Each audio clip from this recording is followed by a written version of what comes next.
बेटे का नाम रूस है।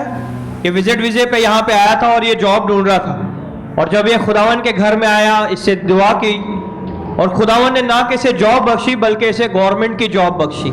हालेलुया। नोएडा में इसे पक्की जॉब बख्शी है। और आप सब जानते हैं कि यहाँ की गवर्नमेंट की जॉब कितनी ब्लेसेड होती है।